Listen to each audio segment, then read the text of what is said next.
Okay, so now that we've taken a closer look at what dyslexia is, let's look at response to intervention. In your text, it talks about using response to intervention to identify students with specific learning disabilities. This is something that IDA has kind of implemented over the last reauthorization, and states can use response to intervention as a process for identification. It's up to the states to define kind of what that process is. In Kansas, we use MTSS as our response to intervention model. But basically what response to intervention is a three-tiered process for identifying students that need intensive individual intervention.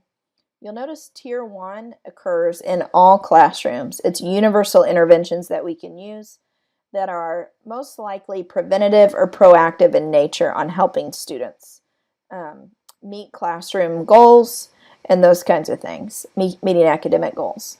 If we have a student that's struggling, not making the gains that we want to see, then we do what we call a Tier 2 intervention.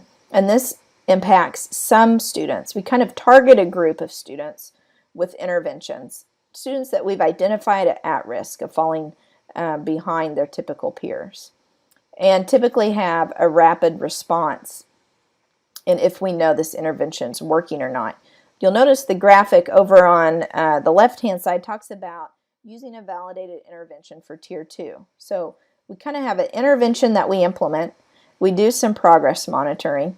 If the student is responsive to that intervention, then we continue either implementing that intervention or the student goes back to just participating in Tier 1 activities. If they're non-responsive, we look at kind of the diagnostic data that we're getting from that student, look at adapting the intervention, and then we go through the progress monitoring process again. Now, if we have students that are not responding to Tier 2 interventions, then we look at implementing those Tier 3 interventions, and these are intensive, really individualized interventions that typically are going to occur in the special education classroom or with guidance from the special education teacher. Also could be a student that falls on a 504 plan, which we will talk about later in the semester.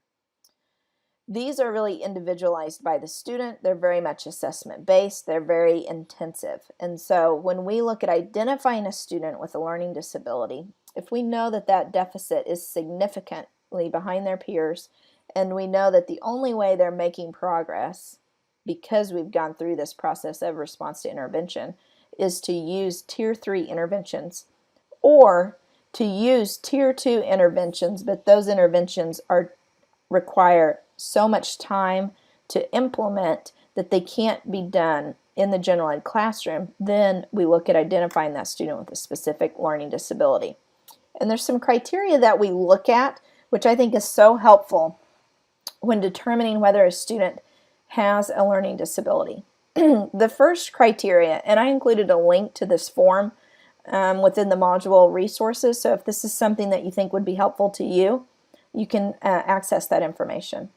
But the first criteria is we have to look at where does the student fail to meet grade level standards in one of these areas at least. Okay, so we're looking at things like reading fluency, comprehension, also looking at math, okay, math problem solving, math calculations, those kinds of things.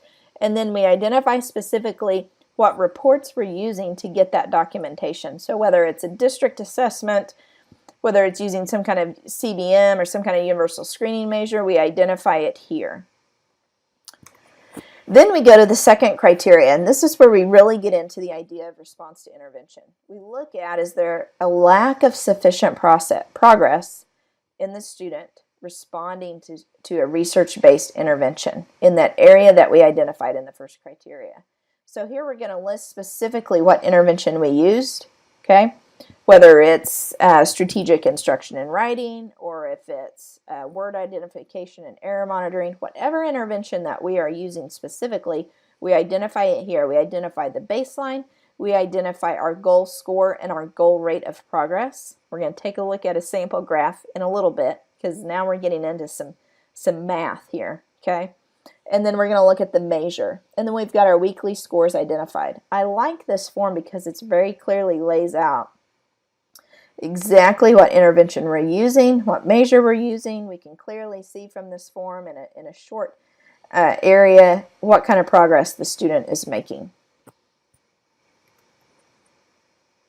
And then the third criterion, this is really critical, we have to identify that our findings are not primarily the result of a visual, hearing, or motor disability, an intellectual disability, an emotional disturbance, that there's not any kind of limited English proficiency, there's not an environmental or economic disadvantage. Okay?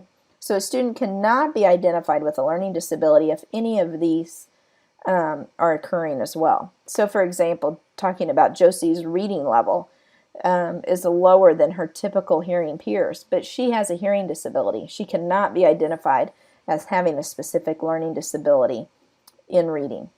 Okay?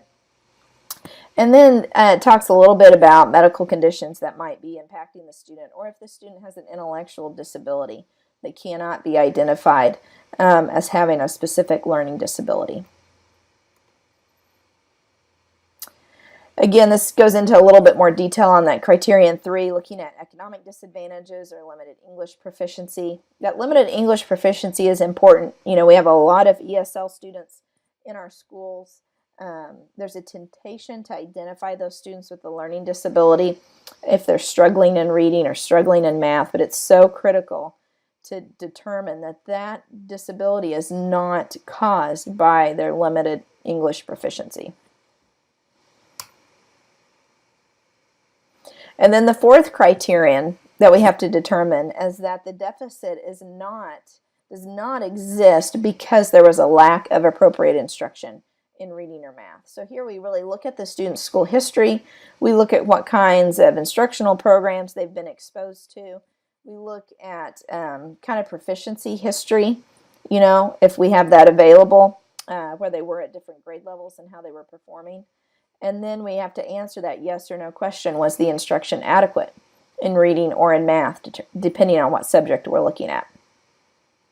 And then the last criterion is really doing some observation in the classroom. So looking at how the student's learning environment is impacting their learning, is their behavior that's impacting their learning, all of those things play a role in identifying that student with a specific learning disability.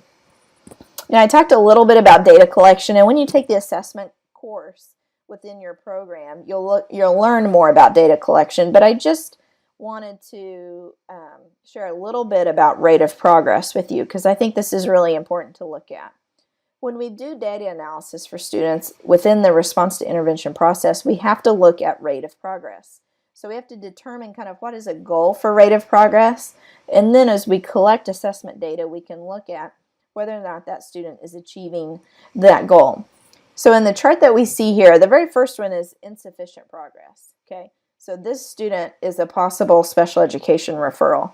The red line that you see there is the student's or the peer average aim line for words read per minute, okay, at this age level.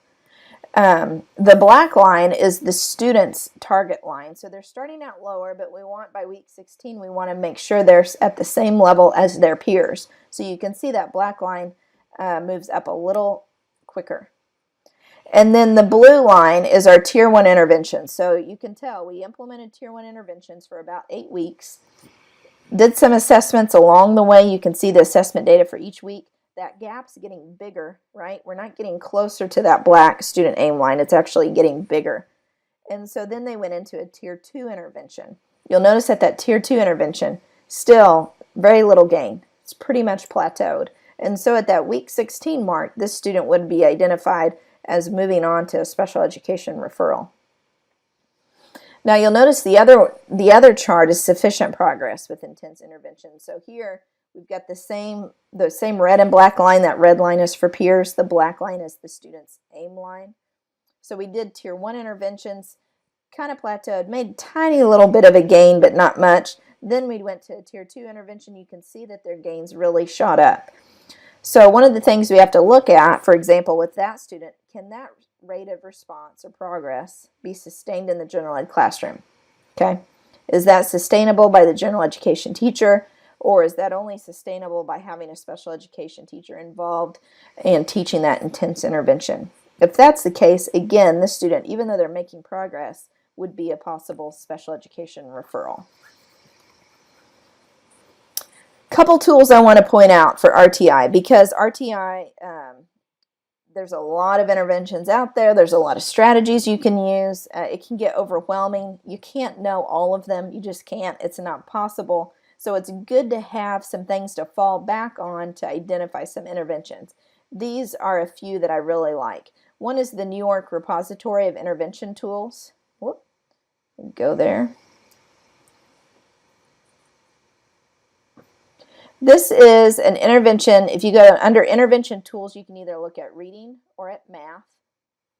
Here I'm looking at reading. You can identify by grade level what you want to look for. You can also identify by skill level. So if you're looking at just vocabulary, you're looking at just phonics or decoding. I'm going to look at one here just to kind of show you. I'm going to go to 3rd grade and working on oral reading fluency. We'll see what they've got here. So here it has the title of the intervention for me. It has the components that are within that intervention. So if I look at direct instruction sight word intervention, this is a tier 2 or tier 3 intervention, and it tells me that it's for 1st through 5th grade. If I go to that intervention, it tells me the materials I need, identifies kind of what a target student would be that would benefit from that intervention, and then provides very clear directions on how to implement it in the classroom.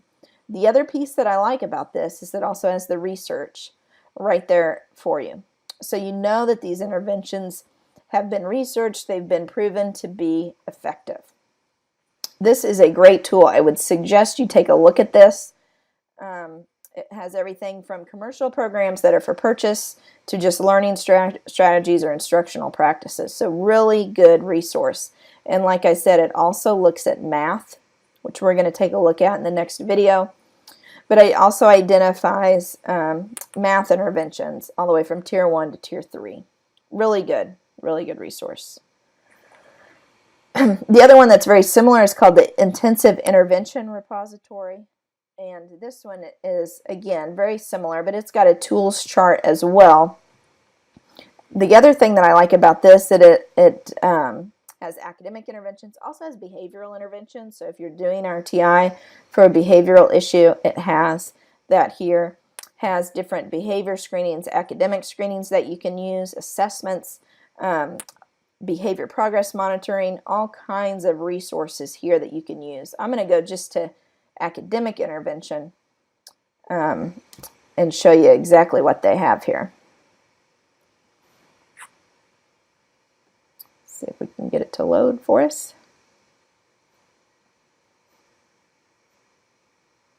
Here we go, academic intervention. So here we can pinpoint exactly what we're looking for. You'll notice here there's a legend, so it talks about if there's convincing evidence for that intervention or partial convincing evidence, those kinds of things. Gives you some research on it. You can identify by subject. I want to look at reading. I'm going to look at middle school for this one. Hit apply, and we'll see what it filters out for us here. Okay, so we have all kinds of different types of interventions that you see here with some study results, the quality of the study that's been done, okay, and any additional research. So this is another way to kind of identify some interventions that would be successful. Or within your master's program, if you're working on some research related to response to intervention, this is a great place to go to get research on how effective different response to intervention programs are. I wouldn't be doing it justice if we talked about RTI and we didn't connect to the Kansas MTSS website. They have all kinds of information on their website. Videos, previous presentations they've done, lots of training, implementation guides, structure guides for MTSS in Kansas. They also have an MTSS conference and symposium. I believe it's typically in September. That's a really great, if you have the opportunity to attend that, lots of great resources there, lots of great presentations that would provide you more information on working with students through the RTI process.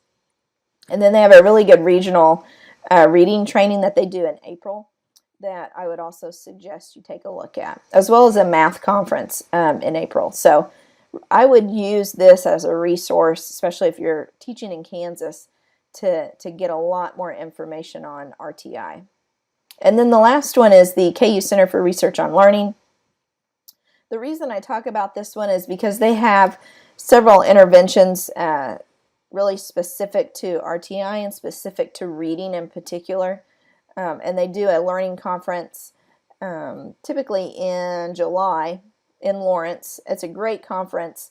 Lots of researchers attend that and share information on strategies that they have been researching, and you can really find some great resources by attending that.